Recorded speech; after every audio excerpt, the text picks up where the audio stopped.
जाती है और जिस घर में संस्कारों की कमी होती है वहां की नस्ल बिगड़ जाती है। और मुझे पूरी उम्मीद है आप अपने बच्चों को अच्छा संस्कार देना। आइडिया जी मैं बड़ा खुश हूँ जो आपके बेटे बहू यहाँ बैठकर कथा का रसपान कर रहे हैं और ये भारती भाभी के संस्कार हैं आपके बेटे और बहुओं में। हम कहेंगे कि आप कह रहे होगे कि भारती भाभी तो चली गई, पर सत्य कह रहा हूँ अभी तक उनको मोक्ष नहीं मिला। जब तक वो 7 दिन की सुखताल की कथा नहीं सुन लेती वो कहीं नहीं जा सकती। ये पक्का संस्कार दें बच्चों को। और आप जितने अपने माता पिता का आदर करोगे, मेरा मुख्य लक्ष्य, कई लोग कहते हैं गुरुजी आप माता पिता पे ज्यादा बोलते हो, कई बहुओं के फोन आते हैं, मैसेज आते हैं कि गुरुजी आप बहुओं के लिए कुछ नहीं बोलते, जब बोलते हैं माता पिता के लिए। हम कहते हैं तुम माता पिता की सेवा कर लो, तुम्हारी औलाद तुम्हारी सेवा कर लेगी, हमें तुमसे मतलब ही नहीं है। हम तो केवल इतना करें तुम झुकोगे तो दुनिया तुम्हारे आगे झुकेगी, तुम आदर करोगे दुनिया तुम्हारे आगे आदर करेगी। और मिलिट्री वाले मिश्रा जी आए हैं, उन्होंने अपने बच्चे से कहा जाओ थाली उठाओ। आज बच्चों में हम संस्कार डालें तो सही। मंदिर तो ढेर बन गए और मंदिर में केवल एक पुजारी घंटी हिलाता है, आरती करता है, और आरती तब करता है कि कोई घंटी हिलाने वाला मिल जाता है, तब आरती करना प्रारंभ करता है। कोई घंटी वाला भी नहीं मिलता। क्यों? क्योंकि बच्चों को हम संस्कार नहीं दे पा रहे। मंदिर तो बना दिए, देवालय तो बना दिए, पर बच्चों में संस्कार कहाँ से लाकर डालोगे? महाराज वो संस्कार डालने की आदत डालिए, बच्चों में कुछ ऐसे पुट डालिए। ये नहीं कि बच्चों से भी कहो कि कथा हो रही है तीर्थ में चलो तुम भी चलो, नहीं मम्मी मेरे पास फुर्सत नहीं है। उसको समझाओ बेटा जीवन है, कम मनुष्य का शरीर किसको मालूम है, कोई 60 साल का जी रहा, कोई 40 साल का जी रहा, कोई 100 साल का जी रहा है, कोई नहीं भी जी रहा है। जीवन का क्या ठिकाना है? चलिए एक बार जगत गुरु शंकराचार्य जी किसी के यहाँ भिक्षा मांगने के लिए गए, विराजमान जगत गुरु शंकराचार्य भिक्षा मांगने के लिए गए। और जगत गुरु शंकराचार्य जब भिक्षा के लिए चले थोड़े थक गए तो उन्होंने अपने चेले से बोला, देख भाई मेरे तो पांव बहुत दुख रहे हैं, मेरी कमर में भी तकलीफ है, एक काम करा, ये 7 घर की भिक्षा चाहिए, इसमें से 3 घर हुए हैं, 4 घर बाकी हैं, तुम चले जाओ भिक्षा के लिए। चेला गया भिक्षा मांगने के लिए, दरवाजे पर पहुंचा, दरवाजे पर अलख जगाई, माता भिक्षाम दे, माता भिक्षाम देगी। माँ अपने बेटे को लेकर आई, बोलो बाबा तुम्हें भिक्षा में क्या चाहिए? माँ भिक्षा तो बाद में देना, प्यास बहुत लग रही है, हमको पानी पिला दो। माँ ने बेटे से कहा जा बेटा अंदर से पानी लाओ। बेटा पानी लाया, माँ के हाथ में दिया, माँ ने संत को दिया, संत ने पानी पिया और पानी पीकर संत ने दोनों को देखा।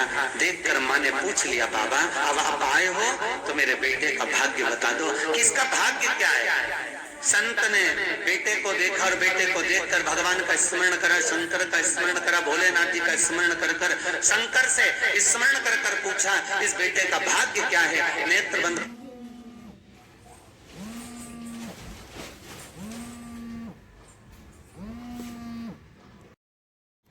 इस बेटे का भाग्य क्या है? नेत्र बंद कर जब शिव का स्मरण कर देखा तो इसकी तो केवल मात्र 15 दिन की आयु और है, केवल 15। संत के आगे माँ हाथ जोड़कर खड़ी है, बाबा मेरे बेटे का भाग्य बताओ। संत कहते हैं भाग्य बताऊंगा पर तू रो देगी। बाबा बोलो तो सही। पर संत को लगा एक माँ के सामने बेटा मर जाए तो ये बात कहूं तो कहूं कैसे, फिर भी कह रहे बाबा बोलो। बाबा ने कहा इसकी उम्र मात्र 15 दिन की है, बाबा कोई कृपा कर दीजिए, कुछ कृपा दर्शा दीजिए। बाबा कहने लगे मैंने तो भगवान से भी विनती करी पर भगवान बोल रहे हैं कि इसकी उम्र तो मात्र 15 दिन की है, मरना तो पड़ेगा, सत्य है मरेगा। बाबा चले गए, जगत गुरु शंकराचार्य बाबा के चरणों में जाकर बैठ गए। जगत गुरु शंकराचार्य जी ने पूछा तुम ले आए जल?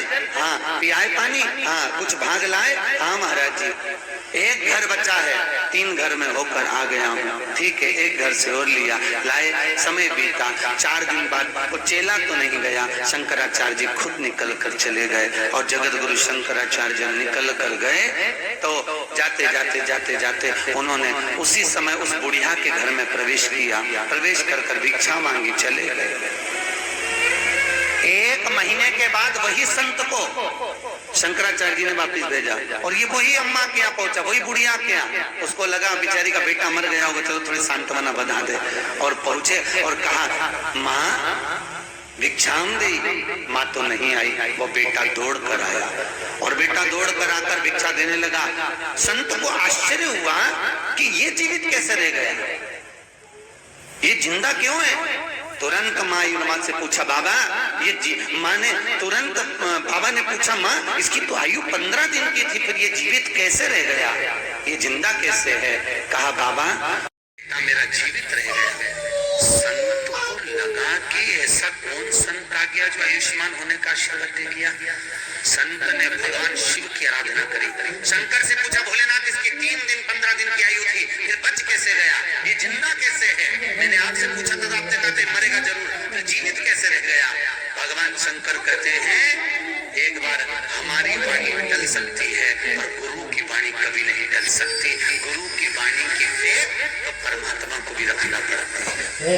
गुरु अगर एक बार सच्चे हृदय से आपको अगर आशीर्वाद प्रदान कर दे, और याद रखना गुरु 4 होते हैं। कितने गुरु हैं? 4। पहला गुरु है माँ, दूसरा गुरु है पिता, तीसरा गुरु है शिक्षक, चौथा गुरु है सतगुरु। सतगुरु ये चौथे नंबर का गुरु आखिरी नंबर पर है, पर सबसे पहले नंबर का गुरु है माँ और दूसरे नंबर का गुरु है पिता। दुनिया का सारा काल भी अगर बेटे पर आ जाए और माता पिता अगर जिंदा है तो बेटे का बाल बाल का नहीं हो सकता। अगर माँ और बाप उपचार कर लेते गुरु है। माता पिता वो गुरु है, माता पिता वो गुरु पद पर है जो जीवन का सुख प्रदान करने वाले, जीवन का आनंद। इसलिए शायद हमारे शास्त्र कहते हैं सारे तीर्थ धाम आपके चरणों में, हे गुरुदेव प्रणाम आपके चरणों।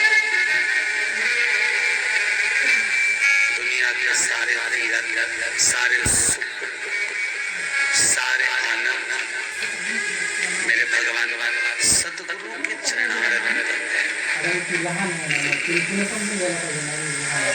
गुरु के चरण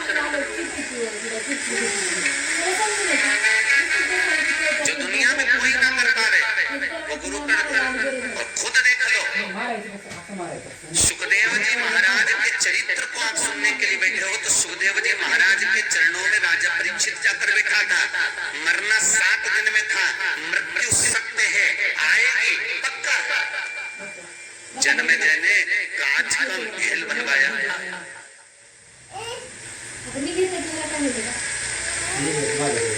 परिंदा भी पर नहीं मार सकता, ऐसी जगह अपने बाप को ठहराया था। एक एक वस्तु, कितना समझदार होंगे उस राजा परीक्षित के पुत्र जन्मेजय, कितने समझदार कि पिता के कक्ष में खाने का तो सामान ही नहीं भेजा था साहब। देवी भागवत में लिखा है क्या नहीं भेजा, बाप के कमरे में खाने का सामान नहीं भेजा। क्यों? जन्मेजय को लगा अगर भोजन की वस्तु भेजूंगा और भोजन में अगर तक्षक नाग कहीं छुप कर चले गया तो खाने का सामान नहीं भेजा। देवी भागवत में लिखा है। फिर क्या भेजा? पानी को भी छान कर कपट छन कर जल को भी भेजता था तो 7 बार वस्त्र से छान कर भेजता था। कपट छपट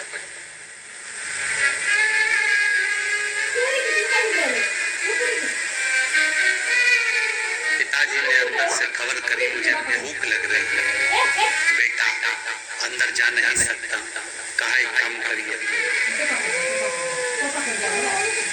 फल टोकरी भरा भरा कर।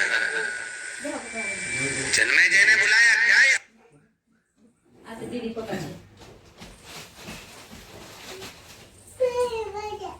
जाओ बंद झालं मी बघते हा चालू करू हो